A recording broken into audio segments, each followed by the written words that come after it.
ఈనాడు జరిగినటువంటి ఈ సార్థక ప్రయత్నం భారీ సమూహంగా కనిపించకపోయినా ఆధునిక శాస్త్ర సాంకేతిక సమాచార సంబంధాల ద్వారా విస్తారంగా ఈనాటి ప్రయత్నం ఈ వేదిక ద్వారా వెళ్ళినటువంటి సందేశాలు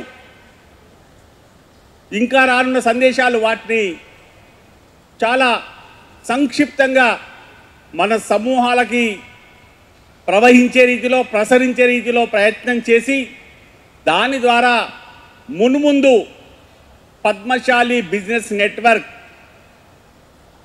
గంజి శ్రీనివాస్ ఇతర వారి బృందమంతా కూడా ఎంతో శ్రమ కోర్చి ఎంతో సౌజన్యంతో ఎంతో హృదయాన్ని శక్తిని లీనం చేసి నిర్మించినటువంటి ఈ వ్యవస్థని మున్ముందు మరింత పరిడవిల్లే రీతిలో ముందుకు తీసుకువెళ్ళమని అందుకోసం కొంత ఇబ్బంది అయినా మీరందరూ కూడా ఇక్కడికి రాలేకపోయిన బంధువులు కూడా సహకరించమని విన్నపం చేస్తూ మీ అందరికీ శుభాకాంక్షలు తెలుపుతూ నేను సెలవు తీసుకుంటాను. ధన్యోస్మి. జై మార్కండేయ.